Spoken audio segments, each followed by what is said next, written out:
Hey guys, let me share what are the basic tools that you might need for you to start your polymer clay adventure. Siguro you would like to try polymer clay because you would like to put up a business out of it or explore lang as part of a hobby. Unang-una natin kailangan clay.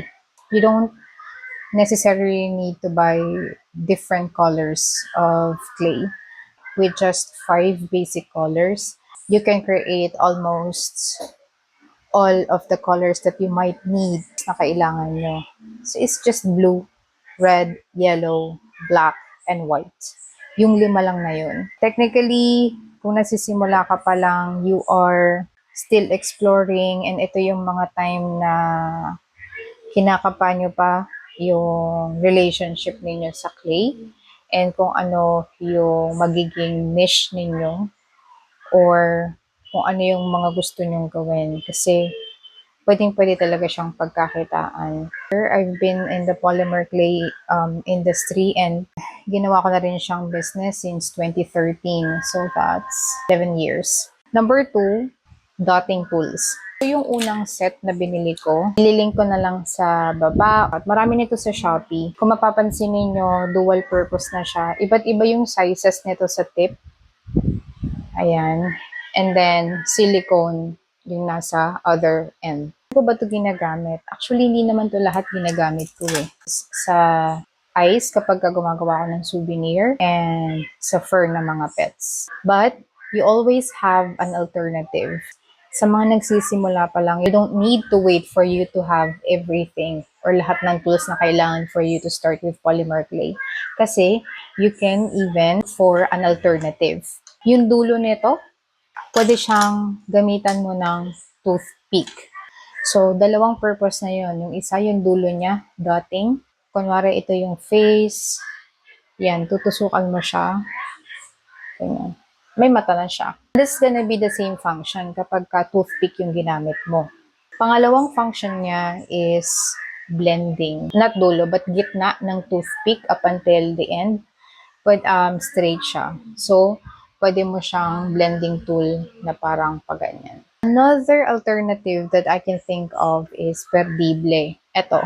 Gamit na gamit ko to when I am doing texture sa mga fur na mga pets. No, if you want me to do a tutorial on how I made this, pero perdible lang to guys. And itong dulo is just scrap clay. Isa rin yun sa maganda kasi sa polymer clay walang tapon. You can use everything. Yung mga pinaggamitan mo na kayang-kaya pa yan. Ang dami-dami pang creations na pwedeng magawa dyan. Next is yung kailangan natin for you to condition your clay. And that's your rolling pin. Ito. So, this is the bigger version. Meron pang mas maliit dito. So, other than that, yung kamay natin, yung heat and yung friction na nanggagaling sa kamay natin, that also helps out sa pag-condition ng clay.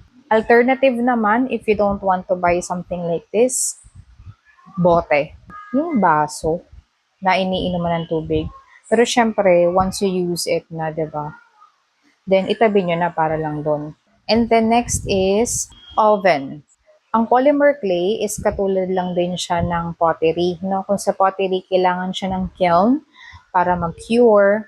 Dito sa polymer clay, ang kailangan niya is a certain temperature para tumigas or para mag-cure. At doon napapasok yung oven. Madami ng murang oven sa market. Iba gumagamit din ng toaster. Kahit ano yung piliin ninyo, I would highly recommend na bumili at mag-invest ng oven thermometer. Kasi, di sa lahat ng oras accurate yung temperature natin sa oven. So, may mga times na habang tumatagal siya, nag-iiba yung temperature niya. I know na yung iba is may dial, like isaset mo yung temperature niya for like 90, 120, pero mapapansin mo, pag nagkaroon kayo ng oven thermometer, it's gonna change pag tumatagal. Which is very difficult pagdating sa polymer clay. Kaya hindi mo na-meet yung certain temperature na kailangan, mahihilaw siya. And that will make your creations brittle. Kapag ka naman sumobra, then katulad lang din yan ng mga ulam or niluluto natin pagkain, it will make your creations burnt. No? Ito, ang reason naman dito kung bakit siya nasunog is nagvo-vlog kasi ako nung time na yun. And so, I didn't pay attention to the temperature. Ganito yung magiging itsura niya. And there's no turning back kapag ka nasunog na siya. Imagine ninyo, di ba, in-scald nyo ng pagkatagal-tagal. Tapos, ang mangyayari is, masusunog lang. So, wala na tayong magagawa pagka ganun. So, let's just have a review. Clay with 5 primary colors lang. Blue, red, yellow, white, and black. The dotting tools na pwede natin gamitan ng perdible o kaya ng toothpick. And then next is rolling pin na pwede natin gamitin ang glass or yung mga cups na flat lang. Kahit nga kamay lang, diba? And then next is yung oven. Yung oven lang siguro yung pinaka mahal na investment ninyo. So, maglalaro lang yan sa mga 3 to 4K.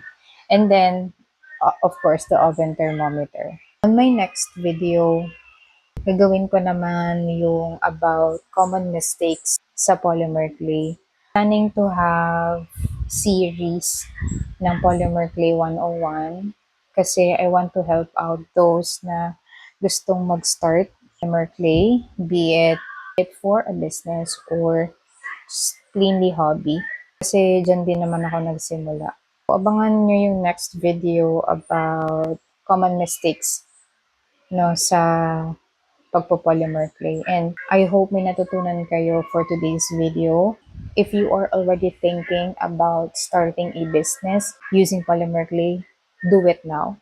There's no perfect timing, or do not wait for the perfect time because there's no such thing. This is the next project that I am doing.